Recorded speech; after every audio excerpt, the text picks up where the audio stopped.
Hi, if you're new here, we're Emma, Jack, and Poppy, and we are currently on a summer-long road trip going all the way from Colorado to Florida and on our way back. And so far we have stopped in Nashville, Florida.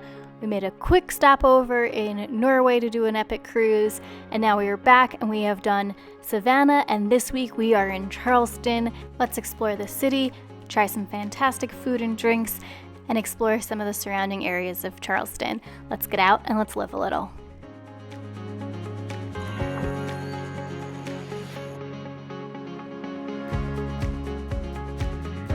We are leaving Savannah and heading to Charleston. Let's go and have some fun. Now, what we didn't tell you was that we were actually supposed to go to Savannah straight to Kentucky, but we were having such a good time and we were so close to Charleston, and it had been years since I had been there and Jack had never been there, so we decided to add it on to the trip. We are headed to... Go get some barbecue! In case you heard Jack, we are headed to go get some barbecue. It is called Lewis Barbecue, and it's supposed to be a great barbecue place where the guy was a pitmaster in Austin, Texas.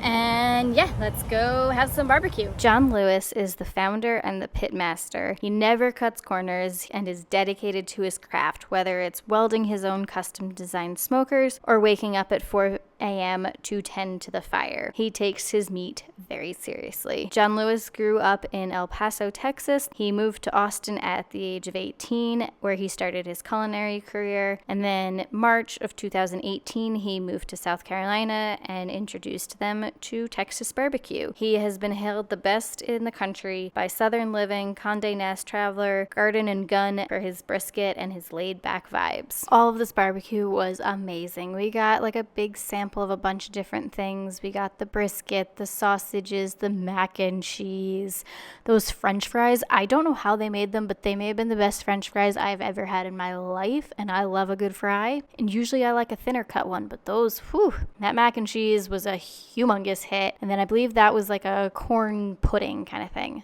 Now we are going to go and grab a beer. We're headed to Brew Lab. It is in a 5,000 square foot like industrial building, and they have a variety of beers as well as food options. So let's go check it out.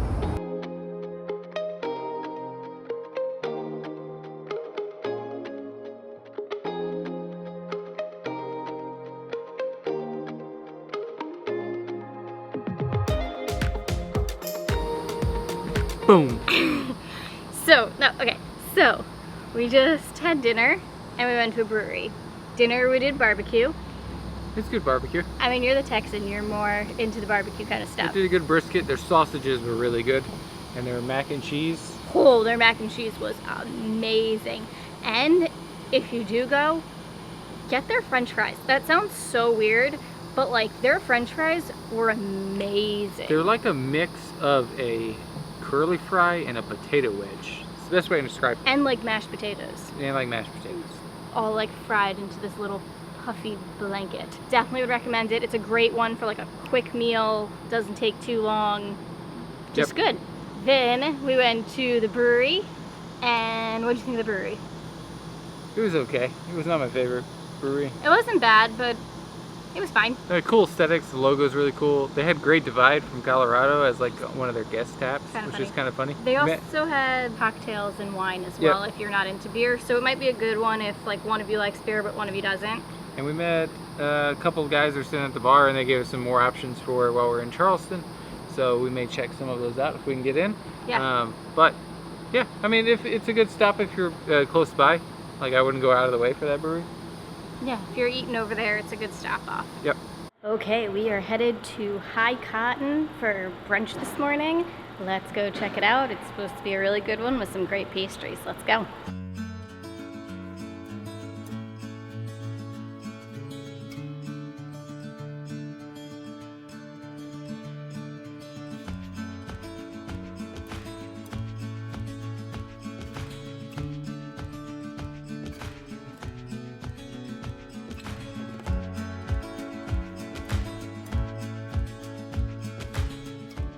High Cotton is at-home Southern comfort food with a great bar and a stylish dining room.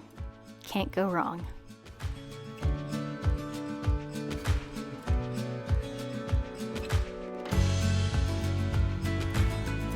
The cinnamon roll. Dress is gonna get ruined.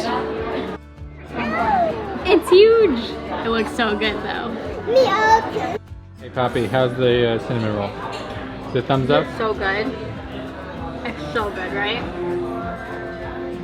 Like kids' French toast. The chicken and waffles.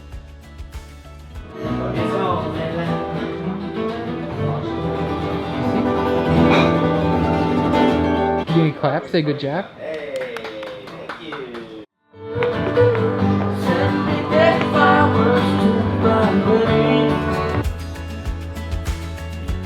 We are gonna go look at Rainbow Row right now and go check that out. It's a bunch of really colorful houses, really pretty street. I highly recommend walking near it. Poppy's wearing a dress with it on right now. Poppy's dress has the houses on it, super cute.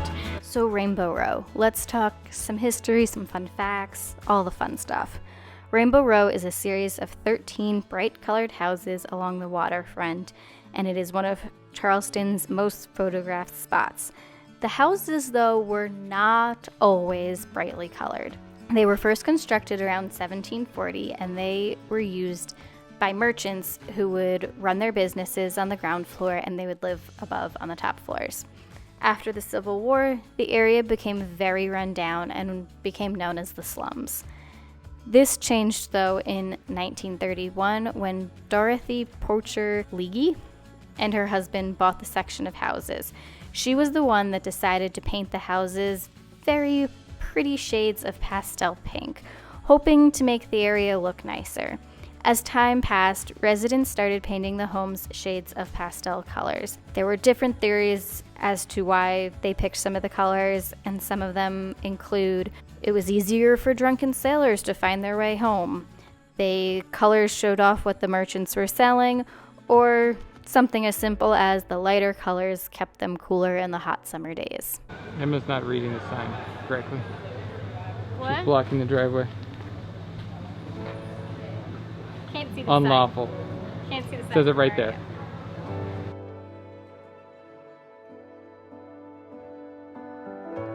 We're gonna go walk along the water and go see the pineapple fountain, which is super famous. So let's go and enjoy.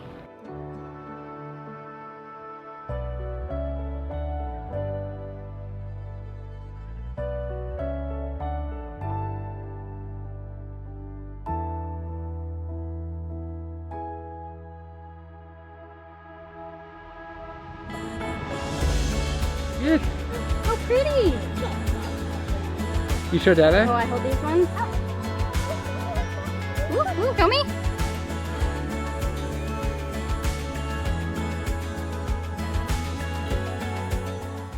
The Pineapple Fountain is the focal point of Charleston Waterfront Park since it opened in 1990.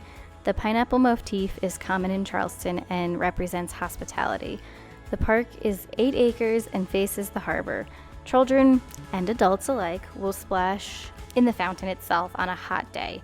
We saw lots of people doing it and enjoying the fountain on a very hot summer day.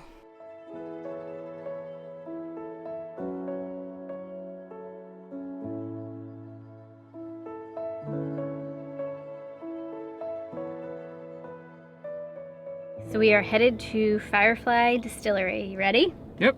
Should be fun. Should be fun. Let's check it out. Let's go. The distillery is tucked off the beaten path from downtown Charleston, and it is in a beautiful old rustic-looking barn. It is home to the world's first sweet tea vodka. They do everything from vodka, bourbon, moonshines. Firefly has grown to include more than 30 innovative spirits in their lineup. We started off with a tasting of some of their alcohol. That year, we had to quadruple our production effort just to meet base demand. And at the end of that first fiscal year, we were consistently distributing in all 50 states with product moving international. But it helped us open our portfolio up in almost 30 different products, including the sister product for this round, our sweet tea whiskey. You gotta keep a 2-year-old entertained somehow. She's definitely way better at kicking than catching.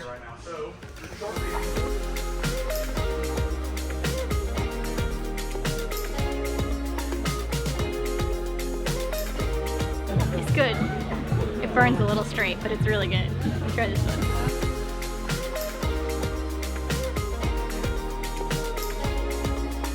very light.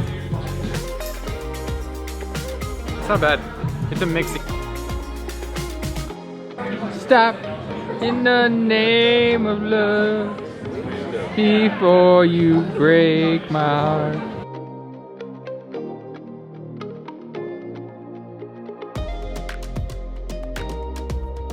Ah! Here is my coconut and here is my banana.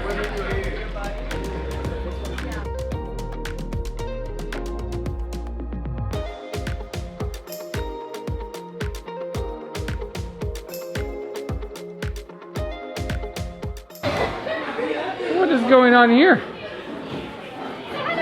It's July. There's a Christmas tree. Christmas in July. What do you want for Christmas? A tree? Christmas tree. Okay, I can do that. I can do that one for sure. Anything else? The answer is cupcakes. All she wanted from Santa to this year share? was cupcakes. Outside, they had lots of games and a huge amount of space to hang out. They do a lot of events at this location, so it's definitely worth checking out if you are here.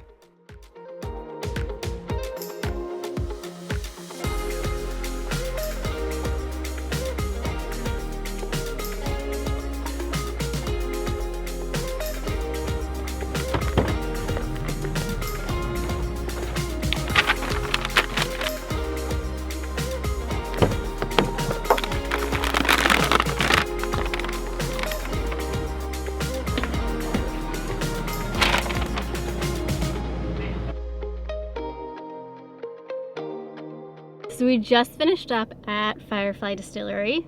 Everyone should go to that. Yeah. That was really fun. That was awesome. It's a huge property. They've got games outside. They do events and everything. A really large location. For the two of us for a tasting, it was how much? $13? Not bad. We tasted 6 to 8. I can't remember. a good amount of alcohol. But we whiskey, tasted. rum, vodka. Their vodkas, their flavored vodkas. Oh my god. They were good. Yeah, you'll see that I we- took 2 home. We bought 2. I would definitely recommend it. Definitely a great one to stop at. Yep. Next stop is Holy City Brewing, which is literally across the street from where Firefly is. So if you want to do Firefly, you can do Holy City. We're gonna go check it out. It's also one of the oldest breweries in the area, and it also has food. So let's go check it out. Let's go. Poppy, you ready? Yeah. All right, let's go. Holy City Brewing is from 4 guys that dedicated themselves to the craft of beer and their community. It was born in 2011, but in 2015, the brewery started to draw a crowd when the laws changed and they could pour beer freely and not just 4-ounce pours, as long as they provided food. Now they have 4 vessels with 30-barrel system and a tap room. They have immense amount of seating as well as an outdoor stage and outdoor seating that holds many events. So for beers, I did 3 tasters and Jack did 1 beer. His was very suiting. He got the Sparkly Princess. It's a sour, it's like an IPA sour. I did the strawberry sour, the Michel, which is a barrel-aged black saison, and then the Viking blonde mead. All of them were very good. We also got some food to share. We got the Hero, gyro, as well as some pretzels. We just finished up at Holy City Brewing. That's a must go to. It was a must go to. It was pretty low on my list, honestly, but it was really, really good. It's It huge. was huge. They had some really great beers. They had food as well, so if you're hungry, it's a great stop to get some food. And they have like a full kitchen, so it's the same menu And a all the food time, truck. as well as a food truck. While we were there, they had somebody selling stuff outside as well. I think it's a fantastic stop. Yep. Definitely go to. And they have an arcade little thing, so Poppy won a stuffed animal. Show it here. Poppy, can you show your new toy? Show your Ah, tiger. you got your tiger? Oh, we love him.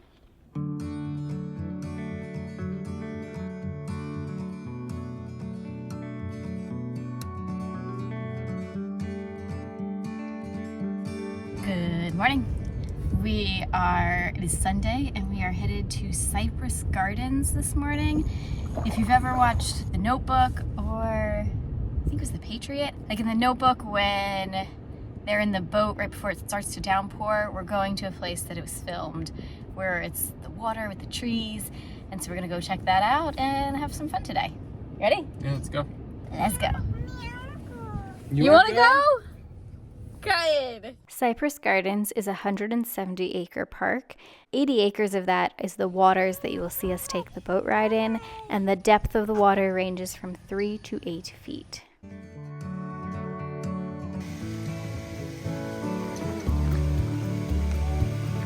This is where you start. We are just starting it. Dada's rowing. He said it was what, 30 minutes about? 35 minutes. 35 minutes? Arrows as you go around. Okay. You follow. At least it's very still. Apparently I'll be doing this myself. Yeah, probably. I'll help a little maybe at one point.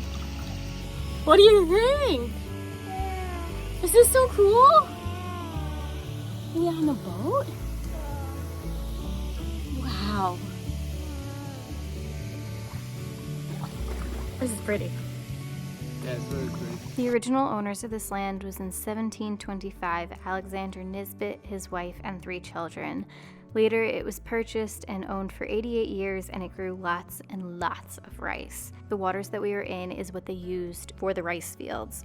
After the Civil War, the rice fields and the plantation weren't sustainable. They had over 90 slaves that worked this land, so after slavery was illegal, it became very hard for this land to produce the amount of rice that it had previously. This is so cool, bud. If you want to do this, it is $10 admission for an adult. Under 5 is free, and that includes this amazing boat ride if you paddle yourself. If you wanted to do a guided one, it is approximately 45 minutes, and it is an extra, what was it, $5 or $6? $5. An extra $5 per adult to do that. And either or, they say try and get here early because that wait can definitely get pretty high. But She said up to 2-hour wait. it can get up to a 2-hour wait, so definitely keep that in mind if you're gonna come. We came first thing in the morning, A, because it was cooler, and B, because that was what I thought might actually happen. But this is so cool. In the 20th century, Benjamin Kittredge brought this land and made it into Cypress Gardens. His wife wanted gardens, so he listened and he planted them. The cypress trees grew here because the ground is very soft and wet, and it's kind of the only sustainable thing for this kind of land. And in 1932, this became open to the public. It has closed down several times due to hurricanes and transferring of property and everything, but it is absolutely gorgeous.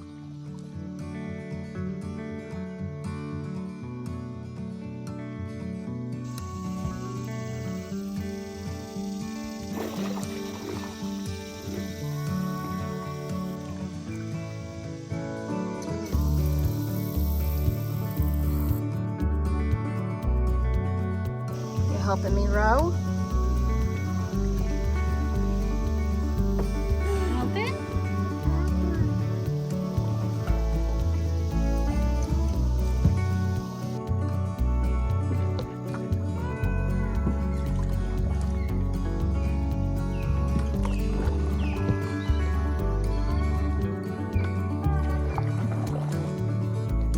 The guided tour would have also been nice because you would definitely get to learn more, but 1, it was a little bit longer, and 2, we got here almost right at 9 o'clock when it actually opened. So we were getting on this boat at like 9:15, and the first guided tour, she said, didn't start until 10 o'clock.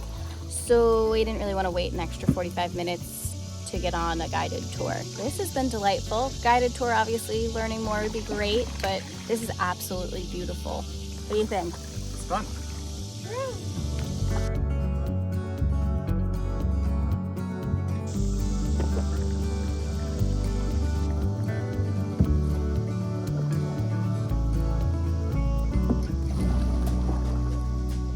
Fun helping? Yeah, they're taking pictures.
Well, that was an absolutely wonderful way to start off the day.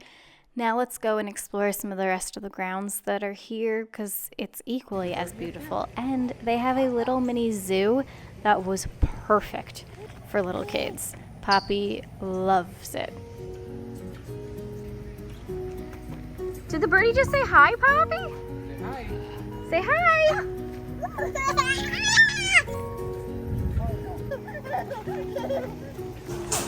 Whoa!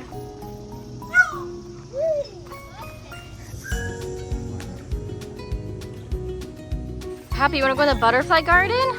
Okay, let's go. This butterfly house is the largest butterfly house in all of South Carolina.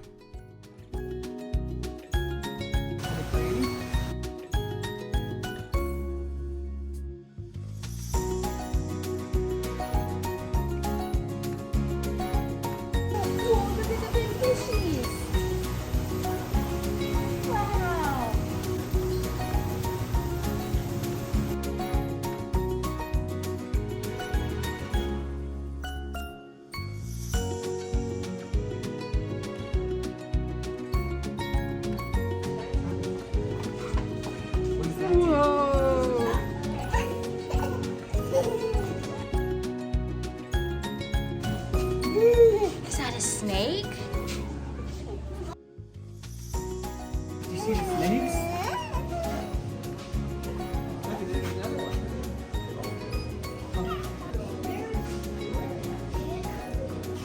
What? Oh my goodness! Was that such a loud scream? That was so exciting. Poppy, look at this one. Put Dad the pickup.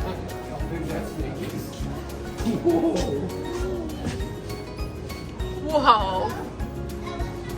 He's huge. The camera doesn't show it. Give it justice on how big it actually is. They're big. They're so big. Is that Lyle crocodile? Do you see him? Oh, are they eating corn? Corn. And a turtle? Big. Look. See. Hi. What is his tongue doing? Do it again. What is his tongue doing?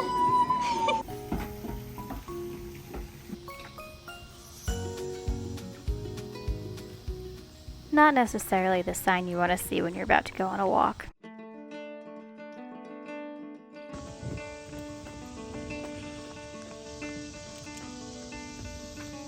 This path that we're on right now is the main path, and it is paved and it goes basically around what we just took the boats on. Super pretty still. Definitely recommend it. It's a nice walk.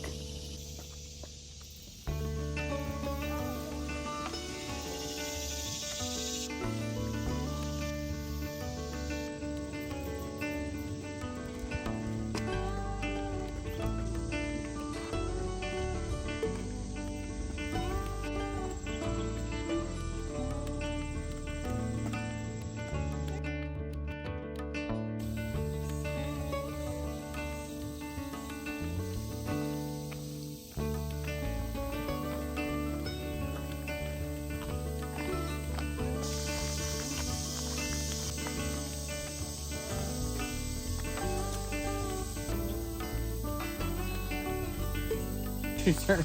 You go this way? Which way? That way? This way?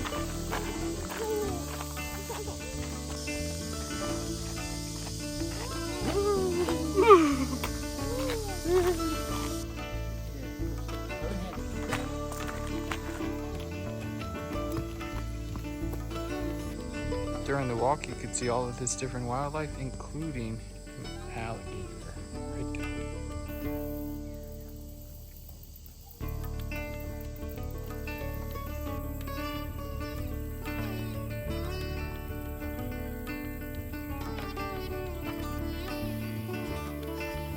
Right off the park, there's a boardwalk path.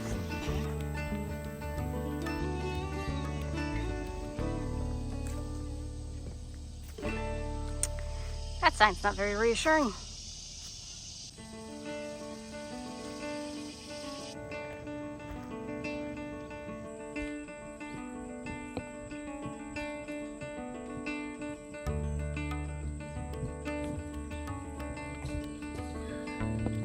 there are a bunch of different trails that you can take along in here. All of them are very different, but all very pretty in their own right.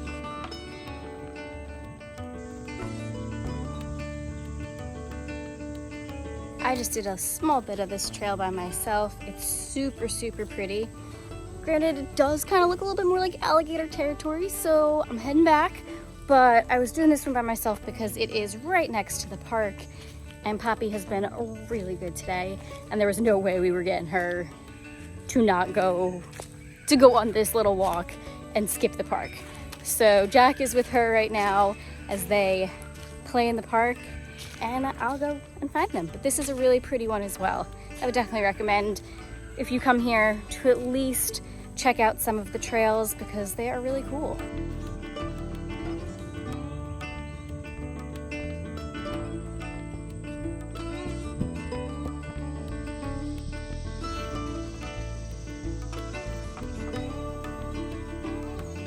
Is it park time? Yeah, and it goes all the way up. Oh, how cool.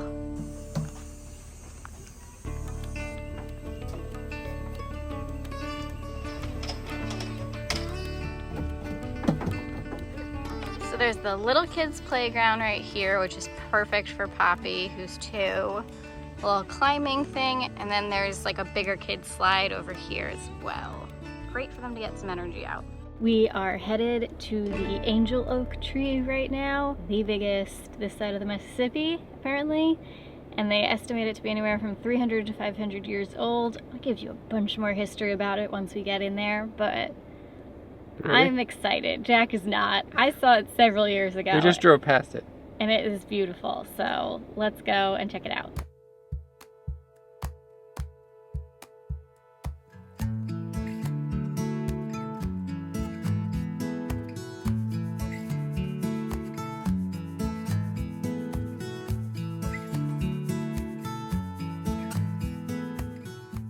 So let's talk some facts about the angel oak tree. It is estimated to be 400 to 500 years old, and it stands 66.5 feet or 20 meters tall. It measures 28 feet or 8.5 meters in circumference, and it produces shade that covers 17,200 square feet. Also known as 1,600 square meters. I'm fully zoomed out on the wide angle. Look how massive this tree is. The tree is local to Johns Island outside of downtown Charleston. It is the largest living oak tree east of the Mississippi. Oak trees are known for only growing out, not necessarily upwards, but this one has grown both out and up.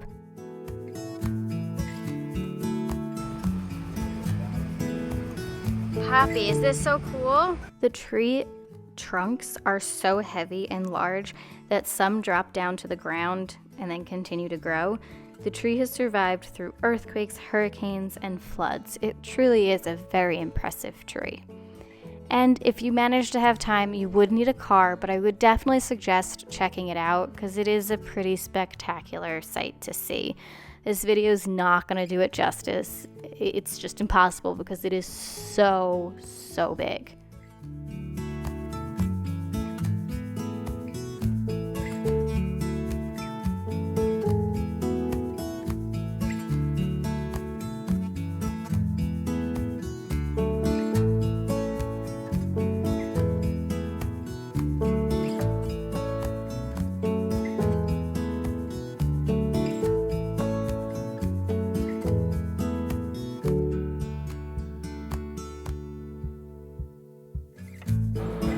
Cool.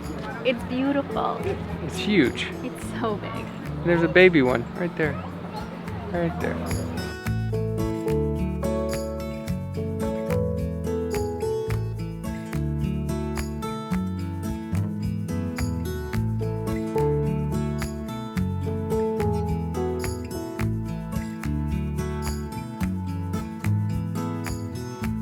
Wow. Just wow. The sheer size, you can't understand it until you're actually here.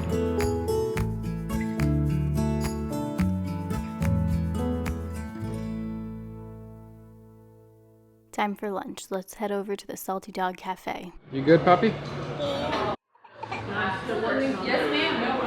Whoa, look at all the So pasta. Poppy got buttered noodles, comes with cheese, a drink, and then fresh fruit bowl. Split the she crab soup. Largest thing of hush puppies I've ever seen. So if you come to South Carolina, some of the things on the list of things to have is she crab soup and hush puppies. The other thing is fried green tomatoes. I'm sure we'll have that by the end of this week. So let's dig into this. The restaurant is right on the water, so you have fantastic views, and they also do some live music out here.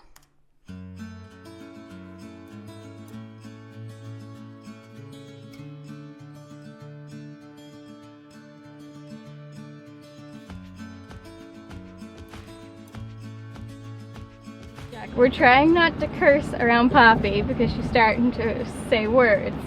So what did we just say? Well, I said that's a big thunderstorm, but no more. That's a big booty thunderstorm. I think that's way better. A big booty thunderstorm. We are doing a movie night tonight. We're setting up a projector and we're gonna watch a movie. It's rainy, we did a lot today. Poppy took like a 30-minute nap in the car. So we are gonna stay in, get our comfies on, make some popcorn, and do a movie. Next up, we headed over to Reveille Brewing Company, and we saw this amazing like rainbow in the clouds. It was really, really cool. But they had a fantastic outdoor space. There was a good amount of stairs to get up there, so just a heads up on that one. But they had some really, really great beers here, and we enjoyed it a lot. Poppy had a fantastic time petting dogs and dancing, so this was definitely a great one to stop at.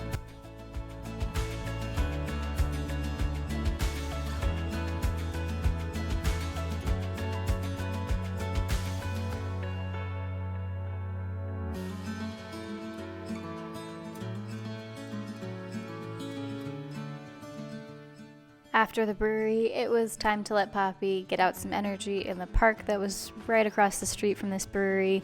So we did that, got out some energy before bed.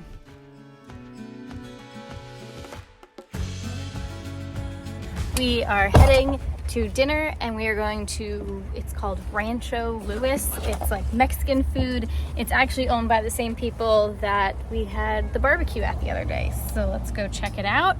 And there happens to be a brewery right across the street, so we'll probably do that after dinner. Let's go. Rancho Luis is actually the second restaurant owned by the pitmaster John Lewis from the barbecue place that we were at earlier in this episode. Rancho Luis is a mixture of 3 different regions: West Texas, Chihuahua, Mexico, and New Mexico. Pitmaster John Lewis comes from a long line of food enthusiasts. His great-grandparents operated a chili farm where he has fond childhood memories. Now, if you have time, I would definitely suggest this one. It was so good. Honestly, we wish we had more time to go back and order more things because we enjoyed it that much.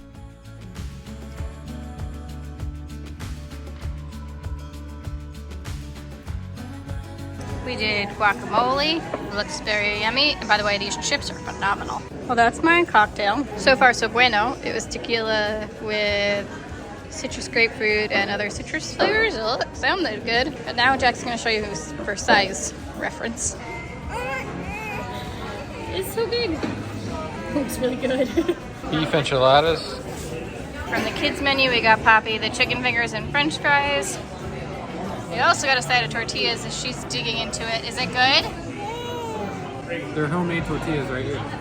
Homemade tortillas, in case you couldn't hear Jack. And verdict. It's good. It's Tex-Mex. I did the Christmas burrito. It had, I think, pork inside, and then a red and a green salsa with rice and some beans. So what'd you think of that? That was really good. That was very tasty. I would definitely recommend it. It's like Tex-Mex. Yeah, but it was really good. Yep. Out of the flavors and everything were good. Those chips were probably the best chips I've ever had. Tortillas. Tortillas were fantastic. Did you like the tortillas? You ate so many of them. I would definitely recommend that one. It's definitely a good one. Definitely check it out. Wait, Jack, I got one more question. If you had to pick one between the sister restaurants, would you pick the barbecue or this? This one. Okay, so there you go. Now let's go get a beer. They're literally right across from one another, so let's go. Edmund Oast Brewing Company is a production brewery as well as a tap house restaurant. They have all-day casual food as well as 20 house brewed beers on tap, including some wine and cocktails. Go, go, go, go. Get 'em. They've got food here and then the bar. We are headed to a brewery again. This one is called Snafu, right? Yep. They are known for their sours, so let's go check it out.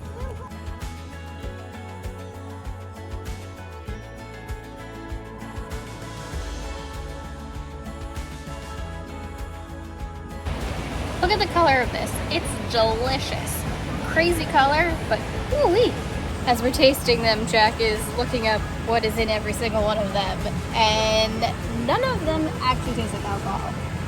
This is the cherry one. Let's try this one. Ooh, that one's good too. Oh, I like all of these. That one tastes like black cherry. I like that one. So what'd you think of the brewery? It was okay. They had a lot of sours. We tried... They're not your traditional sour. No, they were very sweet. And we tried, 7 different ones? They were good, but they were not a traditional sour, and they were on the sweeter side of a sour. Yep. But not bad overall. Just not the best way I best. can describe it is they have different types of Rieslings, and there's dry Riesling and there's sweet Riesling. On a scale of that, this was on the sweeter end. If you're comparing wine and beer. Yeah, I guess that makes sense. Okay. Yeah. Not a horrible one. If you like sweeter ones, probably definitely for you then. Doing our last minute hookups. Getting ready to get on the road again. Sorry for the fogginess. Everything is fogging over. It's really humid and kind of raining. Stay tuned for next week. We are heading to Kentucky. Get ready for a lot of booze, some great food, and a little bit more alcohol. Till next time, get out and live a little.